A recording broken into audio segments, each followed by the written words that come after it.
일반적 종교의 특징은 무엇이어도 인간의 연약성에서 출발을 했다는 사실입니다. 또 우리 역시도 신앙생활을 시작하고 계속하는 이유도 우리 자신의 연약함에 출발이 있다고 볼 수 있겠습니다.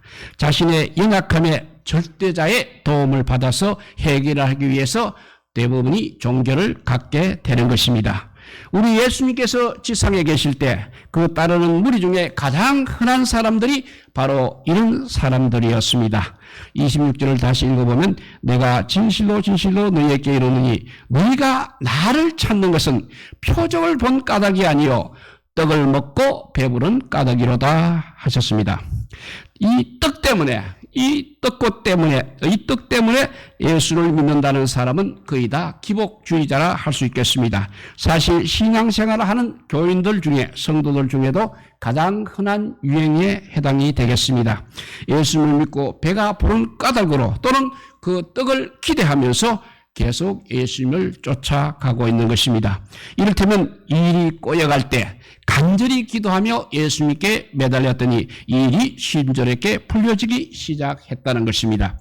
그리고 사업이 기울어지는 순간에 간절히 주님께 기도하였더니 주님께서 들으시고 뜻하지 않게 좋은 사람들을 만나게 해주셔서 사업이 다시 기적적으로 일어나기 시작했다는 것입니다.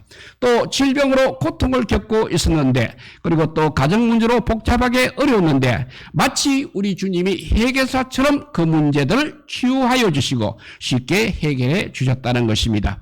그래서 자기는 주님을 믿고 따르게 되었노라고 많은 사람들이 간증을 하고 있습니다. 그래서 예수님께서 그들을 26절에 이렇게 진단하고 있는 것입니다. 너희가 나를 찾는 것은 표적을 본 까닭이 아니고 떡을 먹고 배부른 경험 때문이 아닌가 하셨습니다. 만약 주님이 우리에게 영생하는 양식을 구하라고 직접 물으신다면 우리는 어떻게 대답을 할 것입니까? 그렇습니다. 맞습니다. 그런데 떡을 먹고 배부르면 안 되는 겁니까? 그러면 떡을 먹고 배부르면 무슨 문제라도 있습니까? 라고 대답을 할 것입니다. 이런 우리의 대답에 주님은 또 27절에 이렇게 말씀하십니다. 썩을 양식을 위하여 일하지 말고 영생하도록 있는 양식을 위하여 하라 하셨습니다. 예수님께서는 우리가 주님께 구하고 찾는 것들이 다 썩을 양식이라고 말씀하십니다. 떡이나 복은 근본적인 우리 인생의 해결책이 되지 못하는 것입니다. 예수님 때문에 병이 나으셨습니까? 병은 또 다시 들 수 있는 것입니다. 또 예수님 때문에 위기에서 벗어나셨습니까? 위기는 또 찾아오는 것입니다. 또 예수님 때문에 사업이 번창했습니까? 사업이 언젠가 휘청거릴 때도 생기는 것입니다. 이런 일을 해결하는 일에 자기 일생을 목매고 신앙생활을 하고 있다면 그것이 바로 썩어질 양식에 얽매인 것이라고 말할 수 있는 것입니다. 왜 주님은 썩어질 것이라고 말씀하고 있습니까? 주님이 제시하는 표적에 한 발자국도 접근하지 못했기 때문에 그렇게 말씀하셨습니다.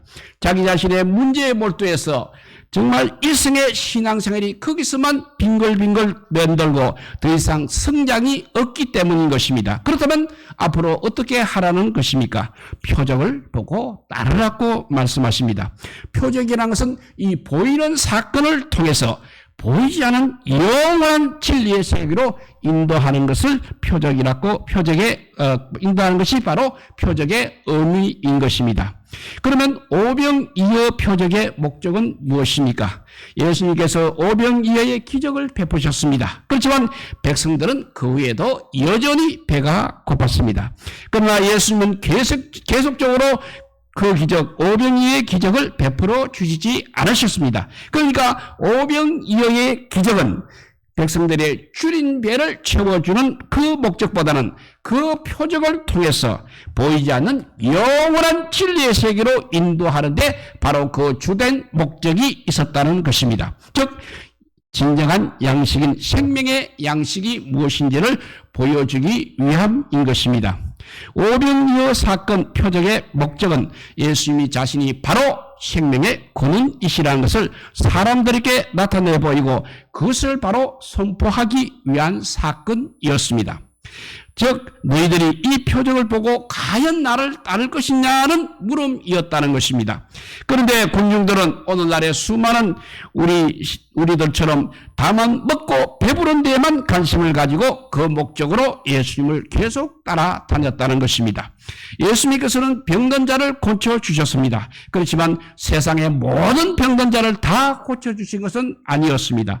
마찬가지로 눈먼 자를 뜨게 하셨습니다. 그렇지만 모든 시각장애우를 다 보게 하시지는 않으셨습니다. 혹 죽은 자도 살리기도 하셨습니다. 그런데 모든 죽은 자를 살리지는 않으셨습니다. 그 모든 것은 그 사건 자체가 의미가 있다기보다는 예수님께서는 무엇인가 표적을 보여주시기 위한, 그러니까 눈에 안 보이는 진리를 보여주시기 위함이었던 것입니다. 그러나 안타깝게도 군중들은 오직 눈에 보이는 현상에만 관심이 많았습니다. 그동안 우리 교회에서 계속 강조되어 온 신앙생활의 내용으로는 예수 믿고 나서 무엇이 되었다는 그 결과론에 많이 치중해 왔던 것이 사실입니다. 예를 들면 예수님을 믿고 나서 사업에 성공했더라, 아니면 예수님을 믿고 나서 바닥 인생에서 일어났다, 아니면 예수를 믿고 나서 질병에서 나음을 얻었더라는 그런 결과론에 많이 치중하고 있었습니다.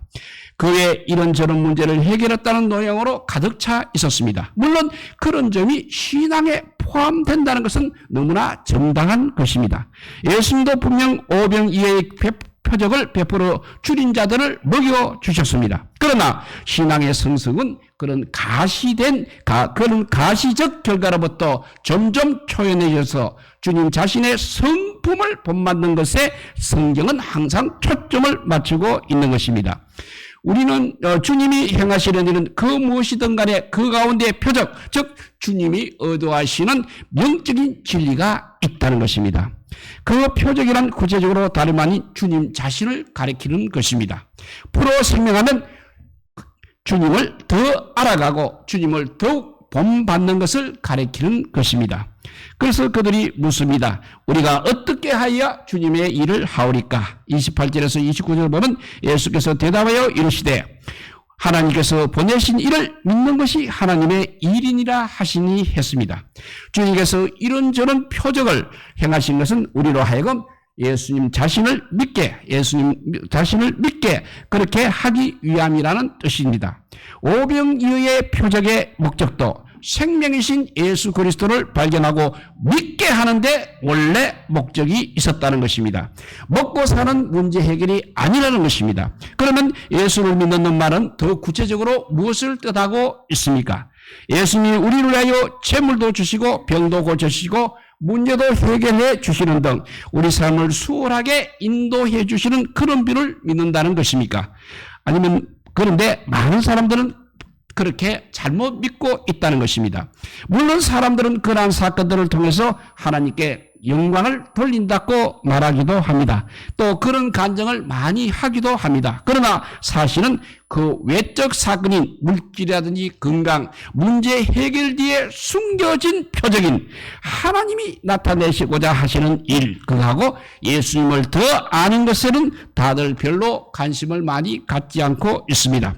자꾸 거덕거덕 그런 기적과 성공, 즉 그런 외적 현상에 우리들은 관심에 초점을 맞추고 있는 것입니다. 교회도 마찬가지로 그 외적, 예수님과 반대되는 그 외적 현상을 자꾸 드러내서 강조하는 면이 없지 않아 많은 것입니다. 사람들도 이런저런 복을 받았다며 예수님보다는 그 외적 어떤 현상을 자꾸 강조하고 있습니다. 그래서 성도들이 거듭해서 그런 현상, 현실적인 복만 강구하게 만들고 그런 일에 매료되게 교회 분위기를 만들어가고 있다는 것입니다. 더 잘되고 더 성공하고 더 형통하게 되기를 기대하고 기대하고 있는 것입니다. 그래서 무수한 사건과 형통 속에서도 주님께서 보이시고자 하는 표적인 예수님의 속성의 참 목적은 거의 깨닫지 못하고 있는 것입니다. 그런 믿음 생활을 가르쳐서 예수님은 바로 썩을 양식을 위한 것이라고 질타하고 있습니다. 왜 오늘날 우리 교인들이 높은 수준의 신앙과 윤리의식을 가지지 못하고 있습니까? 바로 이 썩을 양식을 쫓고 있기 때문입니다. 쉽게 말하면 기복주의에 사로잡혀 있다는 것입니다. 그리고 그런 자신들의 전통적인 신앙 양식을 결코 쉽게 바꾸려 하지 않고 있습니다. 물론 교회도 마찬가지입니다. 그런 대중의 취향에 맞추어서 대중들이 좋아하는 주제를 주로 골라서 가르치는 데 몰두하고 있습니다. 줄기차게 눈에 보이는 표적이 있어야 믿겠다는 당시의 군중들도 이렇게 예수님께 여쭈었습니다. 그렇다면 예수님께서 말씀하신 영생하는 양식을 위한 이는 과연 무엇을 뜻하고 있습니까? 물으니까 하나님께서 보내신 일을 믿는 것이 하나님의 일이라고 말씀하셨습니다. 그러자 군중들은 또 다시 묻게 됩니다. 오늘날 우리들의 질문과 똑같은 질문입니다. 그래도 당신을 믿고 따를 만한 어떤 표적이 있어야 되지 않겠습니까? 모세도 광야에서 만나를 주지 않았습니까? 하고 질문합니다. 그래서 30절 31절 보면 그들이 묻되 그러면 우리가 보고 당신을 믿도록 행하시는 표적이 무엇입니까? 당신이 하시는 일이 무엇입니까? 우리 조상들은 광야에서 만나를 먹었나이다 했습니다. 즉 주님의 도우심으로 망하여 가던 사업이 다시 일어나든지, 암에 걸렸던 사람들이 다시 살아나든지, 복잡하게 꼬였던 문제가 다시 풀려지는 등 하늘에서 만나가 내린 것 같은 무슨 눈에 보이는 표적이 있어야 우리들을 예수님 당신을 믿지 않겠습니까? 라는 뜻인 것입니다. 그래서 오늘날도 성도는 세상적으로 그래도 잘 풀려야 한다고 말을 하는 것입니다. 자기 앞가림도 제대로 못하면서 하나님의 영광 가린다고 말하면서 자기가 분주하게 살아야 세상 사람들에게 전도가 되지 않겠느냐고 말하는 것입니다. 일면 그것은 맞는 말이기도 한 것입니다. 그런데 부수 효과입니다. 신앙의 목표는 절대 아니라는 것입니다. 그럼 예수님의 대답이 오늘 32절입니다.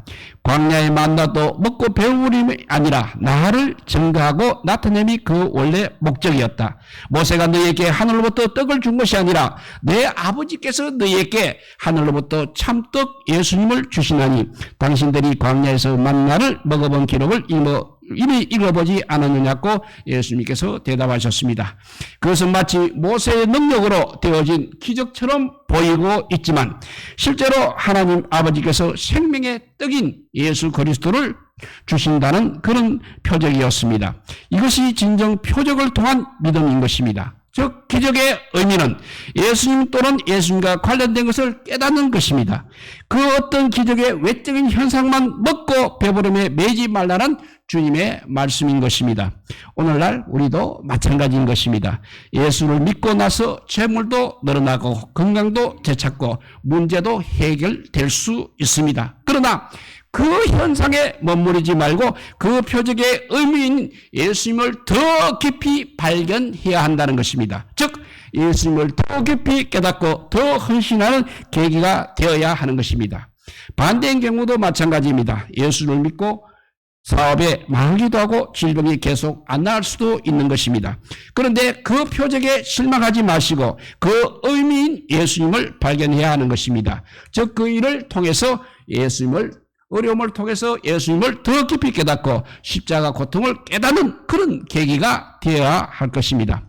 예수님을 믿는다는 것은 그러면 도대체 무엇입니까? 29절에 보니 예수님께서 대답하여 이르시되 하나님께서 보내신 이를 믿는 것이 하나님의 일이니라 하시니 했습니다. 본문은 예수를 믿으라고 합니다. 그렇다면 도대체 어떻게 믿어야 하는 것입니까?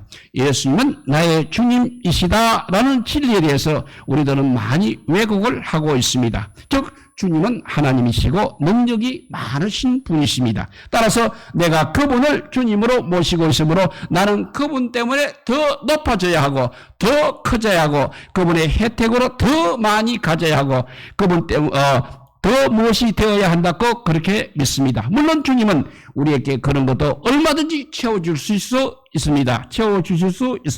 그러나 예수님이 나의 주님이라면 주님은 엄연히 섬김을 받아야 할 대상입니다.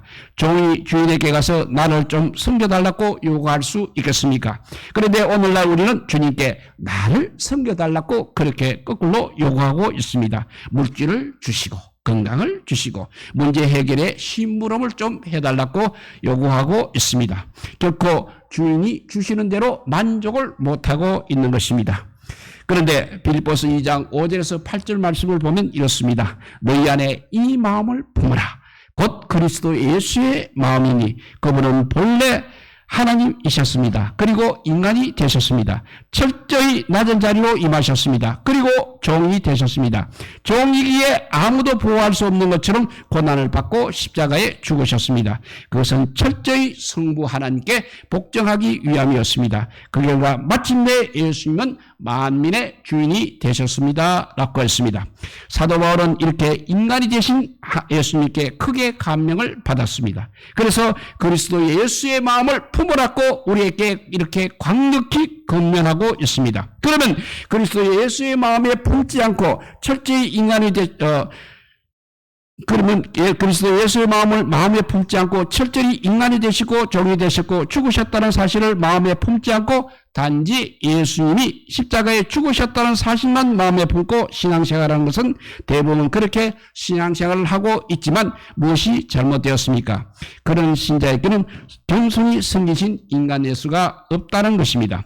그저 창조주 대신 능력 많으신 그 예수님만 있을 뿐입니다. 그래서 그런 예수님의 도움으로 자기도 도움을 받아서 더 커져야 하고 더 많이 가져야 하고 더 높아져야 한다고 생각을 하는 것입니다.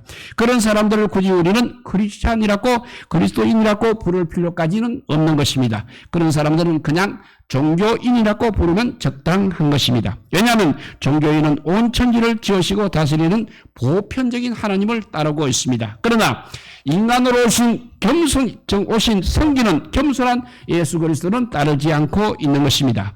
오늘날 성도라고 말하는 많은 사람들이 창조주 하나님을 믿기는 하나 구세주이신 예수님을 믿는 것은 대단히 인색한 것입니다. 자기 연약함을 하나님께 의탁하여 자기 부족으로 채우려는 사람은 많이 있습니다. 그렇지만 인간이 되신 겸손한 예수님의 마음을 본받으려는 사람은 매우 적다는 것입니다. 원래 그리스도를 믿는 사람들이란 말의 뜻은 인간으로 오셔서 그리스도가 되신 예수님을 믿는 사람들이란 말입니다. 그러니까 예수님이 나의 주인이 되신다는 뜻입니다. 인간으로 오신 예수님을 향한 진심 어린 존경과 사랑이 일어납니까? 그분을 진심으로 따르고 싶은 마음이 일어납니까? 그분을 위해 살기도 하고 죽기도 하고 싶은 마음이 일어납니까? 아니면 그런 마음은 전혀 없이 그저 예수님은 나의 소원이나 이루어주시는 정말 능력 있는 분으로 그렇게 생각이 됩니까?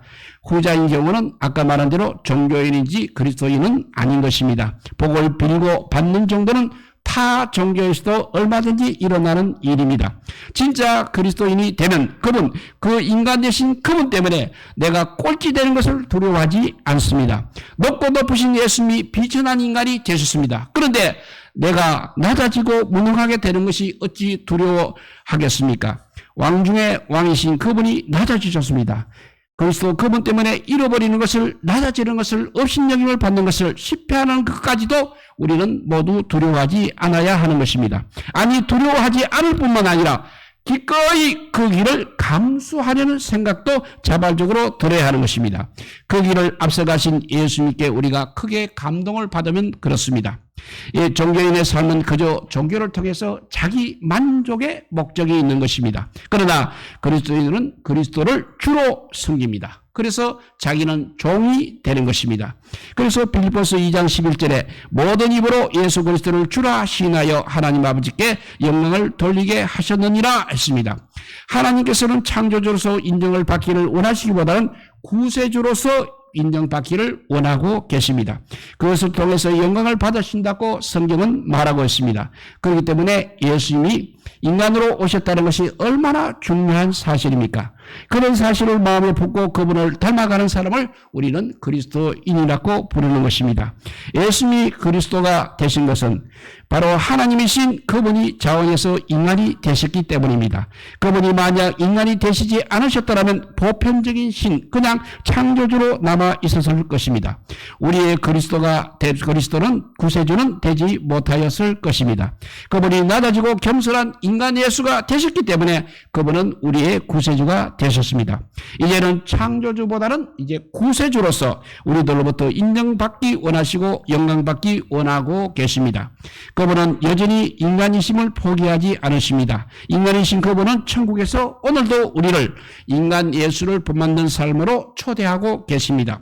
교회 역사를 보면 하나님께 크게 영광을 돌린 사람들도 바로 그런 사람들이었습니다. 즉 인간 예수의 삶에 자기 자신을 투신한 것입니다. 인류 역사에 큰 빛을 남긴 신앙의 위인들은 하나님의 힘을 빌어 무슨 제국적인 업적을 이룩한 재앙이나 장군들이 아니었습니다.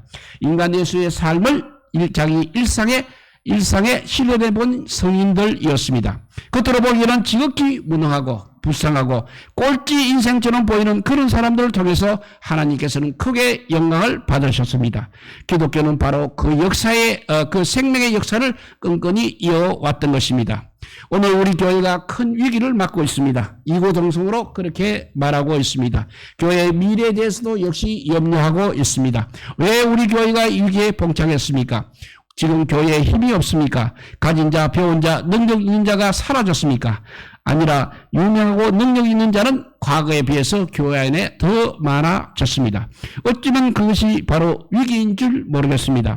예수님의 전능하신 능력을 찬송하는 사람들은 더 많아졌습니다. 그러나 인간이신 예수님의 그 겸손한 마음을 마음에 품고 살아가는 사람들이 적어졌기 때문에 위기가 온 것입니다. 그러니까 기독교의 본질을 왜곡했다는 뜻이 되겠습니다. 예수님께서는 오늘도 겸손히 섬기시는 인간 예수님의 삶을 따르고자 하고 그런 비전을 갖고 있는 사람들과 하나 되기를 원하고 계십니다. 이 시간 우리 모두 다 자기의 신앙의 모습을 잠시 생각해 보시기 바랍니다. 창조주이신 하나님의 그 크신 능력을 빌려서 살려고 하는 종교인입니까? 아니면 인간 예수의 삶에 크게 감동받고 자기 스스로 그 인격을 본받아 살려고 하는 그리스도인입니까? 주님께서는 오늘도 천국에서 인간 예수의 모습을 결코 포기하지 않으시고 우리를 그러한 삶으로 초대하고 계십니다. 성도 여러분, 이러한 초대에 귀를 기울이시기 바랍니다. 그리고 우리 모두의 심령에 이 초대의 음성에 민감하게 반응하고 경험하고 순종하시기를 우리 주님의 이름으로 축복드립니다. 기도하겠습니다. 사랑의 하나님, 감사합니다. 우리 믿음의 자세가 많이 틀렸다는 것을 오늘 말씀을 통해서 알게 해주시니 감사합니다. 예수님께서 그의 날 오병 이후를 통해서 자신이 어떤 사람인지를 가르쳐 주셨습니다. 그런데 공룡들은 배부른 것만 생각했다고 했습니다. 오늘날 우리도 역시 마찬가지입니다. 내 소원을 이루어지는 그 분을 아버지 우리가 큰 빌렸고 하고 있고 세상적으로 잘 풀리기를 원해서 믿음 생활하고 있을 때가 얼마나 많은지 알 수가 없습니다. 이제 더 겸손히 주님과 같은 삶을 사는 저희들 되게 하여 주시옵소서. 우리가 그렇지 않더라도 주님께서 주님을 사랑하는 자 되게 하여 주시고 정말 이웃을 사랑하는 자 되게 하여 주시옵소서. 많은 생명을 주님 앞으로 인도하는 자 되게 하여 주시옵소서. 예수님처럼 살아가는 우리 모두가 되게 하여 주시기를 주여 간절히 빌고 원하올 때 우리 구주 예수 그리스도 이름으로 기도드리옵나이다. 아멘.